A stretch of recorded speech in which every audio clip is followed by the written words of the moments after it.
The biggest objection I hear to making homemade bread is on how to find the time when you have a busy schedule. You may be watching me and others make bread at home each week and think, well, that must be nice for you, but that just isn't for me and my busy schedule. Or maybe you think that making bread is only for those who stay at home or who work from home. But it is totally doable to make fresh bread every week, even if you work full time, even with busy schedules, and even as you juggle multiple responsibilities. In this video, I'm going to share how long it takes me to make my weekly sourdough sandwich bread, how I simplified the process so that it's easy and not too messy to do, and my top tips for fitting it into a busy schedule. Hello and welcome back to my channel. My name is Dr. Marissa Buscemi. I am a pharmacist and health coach, and I share videos on how you can improve your everyday wellness with good food and natural living. I never thought to make homemade bread until last year when I finally decided to make a sourdough starter. I would make a lot of foods and meals from scratch at home, but sourdough bread just felt so complicated and hard to do, time consuming, and really just out of my reach. I had never made bread before, and it's just so easy to buy at the grocery store. But that being said, healthy, tasty bread was always something that I struggled to find, but I always wanted to find. I personally love bread. It's one of my favorite foods ever, and it makes me happy. But I also want to be intentional with taking care of myself and eating good foods that are going to support my health and provide my body with lots of nutrients, as well as avoiding certain ingredients that don't serve me well and that mess up my digestion and my skin health. So I decided to make a sourdough starter with the full intention of making sourdough bread every week. My goal from the very beginning has always been to make bread for me and for my family that is nutritious, delicious, and satisfying, but I am by no means trying to be perfect or am perfect at it. And I actually filmed my entire process, which I like to call my sourdough journey, of how I made my starter and how I use it to make various recipes. And you can find all of those videos here on my YouTube channel. And as you go back and watch them, you will see that I definitely went through some growing pains. I had to work through lots of confusion and overwhelm, but along the way, I learned how to become much more intuitive with the process. I learned how to simplify it and how to fit it into my busy schedule. And now I want to share that information with you guys so that you can easily start making sourdough bread at home on a weekly basis for yourself and for your family. My weekly sourdough bread is a sandwich bread. In my opinion, this is the easiest type of bread to make as a beginner. The round sourdough loaf of bread has more steps, and I have made it a few times now, but in my opinion, it is a bit more advanced and it does take longer to make. It's totally worth it, don't get me wrong, it's amazing. But as a beginner, I think that it's best to start with the sandwich bread. This bread takes 2 days to make, which sounds like a lot, but stay with me, okay? Each step in the process of making this sourdough bread doesn't take a lot of time or effort, but you do have to be intentional about the timing of the steps. And I'm going to simplify this for you. Okay, so here are 3 tips to help you get started. Tip number 1 is to pick 2 days that you have in your week that you can dedicate to sourdough. For me, I usually pick Friday and Saturday. That's what works the best for me and my schedule at the moment. I work every day, but Sundays through Thursdays are my busiest work days. If I can't do that, then I will pick Saturday and Sunday or Monday and Tuesday. My work schedule is all over the place and not every week is the same, but if you work a 9 to 5 Monday through Friday, then you can definitely do this over the weekend.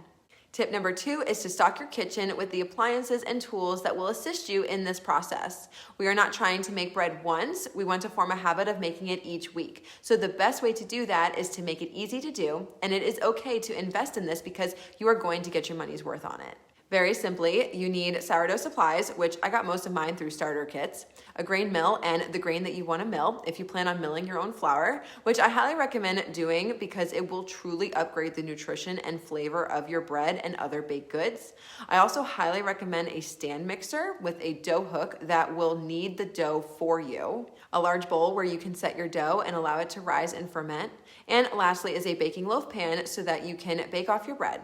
Now, when you have all of this, this process becomes very easy and simple to do. And tip number 3 is to make this work for you and for your schedule. I have found that timing doesn't have to be exact, like down to the minute, so you don't have to stress about that. And even my measurements aren't exact, and you guys will see that in all of my recipe videos. And I still end up with delicious bread. And with all of my mistakes and flops over the past year, I have never made a loaf of bread that didn't turn out good. It maybe looked a little weird, but it tasted great.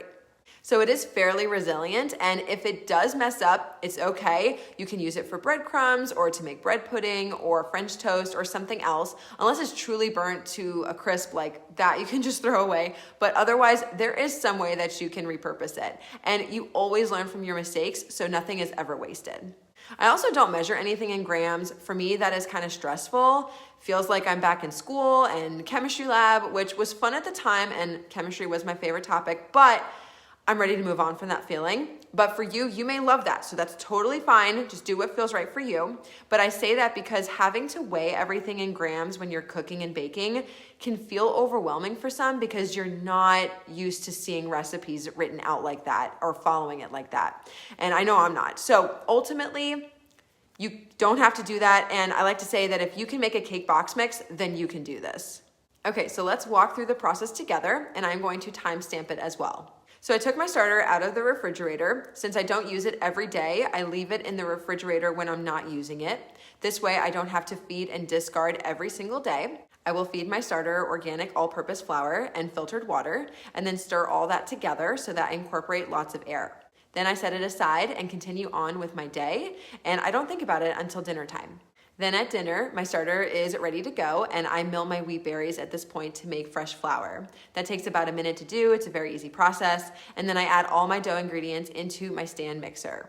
A stand mixer is so handy because otherwise you are going to have to knead this dough by hand, and you're going to knead it for 10 to 20 minutes. So basically you're just gonna put the stand mixer on for 10 to 20 minutes.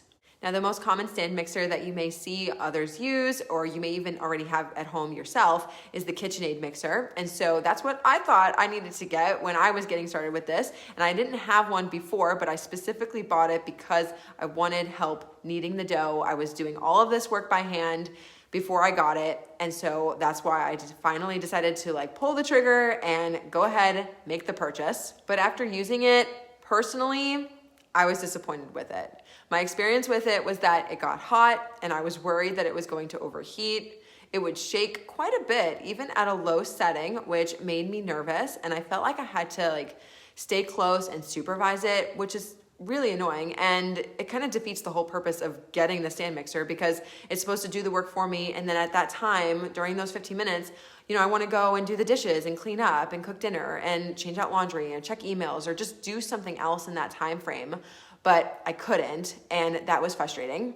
And I also thought that the dough hook didn't knead the dough well enough. The dough would congregate to the side of the mixing bowl, and it didn't look like it was getting kneaded well. I would stop it multiple times to reorient the dough to the middle, but it would just go right back to the side of the mixing bowl. And it almost looked like part of it was going to fall out. And that was all with just one loaf. I wouldn't even dream of trying to double the recipe and make 2 loaves of bread at once. And another thing is that after it was done mixing, I had the hardest time getting the bowl out of the stand mixer. It got stuck several times. I had to Google what to do about it, and it was very frustrating. So because of all of that, I switched over to using the Bosch stand mixer, and I am so happy that I did. This mixer doesn't get hot, it doesn't shake. You can make multiple loaves of bread at a time, which is great for meal prepping, and it produces a better bread dough and a better final bread product, in my opinion. And I think that it's because of the dough hook. According to the product's description, this thing is designed to mimic the motions of hand kneading to stretch, tuck, and fold the dough for maximum gluten development. Before I started using this, my bread was pretty dense. Even if I was just using all-purpose flour and there wasn't any bran present in the flour, it was still a pretty dense bread. But once I started using the Bosch mixer, my breads became much more light and fluffy. I was pretty shocked, and I think that there's a short on my channel that shows my reaction to it. And I do like that I can make multiple loaves of bread at a time. There are some weeks where I don't think I will have time to make bread, and so I will make 2 loaves at the same time instead of just 1. I keep them fresh by slicing them and storing them in the freezer, and boom, I only have to spend 1 weekend making bread instead of 2. This is also super helpful if you have a large family and 1 loaf of bread just doesn't cut it and you run out midweek. Another thing that I've done is just double the recipe and then use half of the dough to make dinner rolls. So I'll have my sandwich bread for the week, and then I also have dinner rolls as well. And I only had to go through the whole process of making this once instead of twice, which is a huge time and energy saver. Now what I do here is just mix all of the ingredients together right in the Bosch mixer, and then I turn it on for about a minute.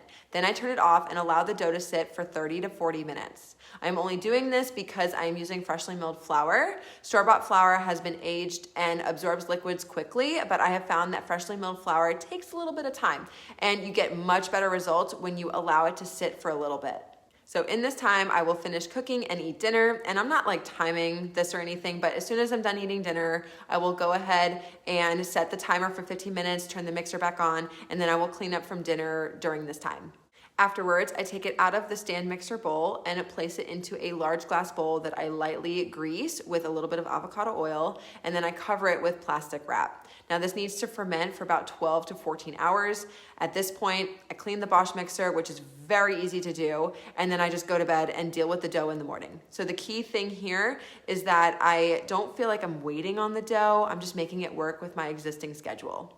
Then in the morning, I lightly dust my cutting board with flour. Now the oils that are found in the germ of the flour really help the dough not stick too much to your work surface, which means that it is easier to shape the dough and a lot easier to get out of the bowl.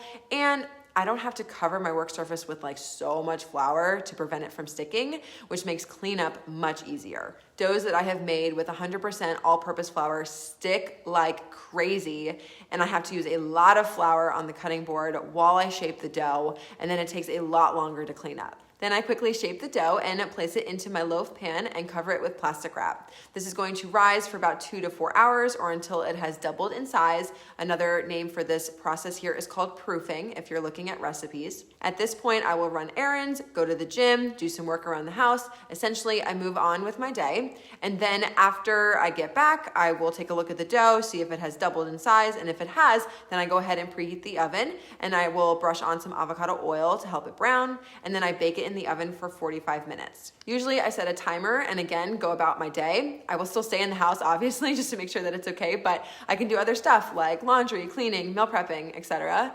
And then once it comes out, it does need to rest and cool to room temperature before it gets sliced and then stored in the freezer, which I usually do around dinner time. So as soon as it comes out, I just put it either on the stove or on my cutting board, and then I forget about it until dinner time. So that's how I make baking homemade sourdough bread each week happen. This process and these tools have made it easier and not so time and energy consuming.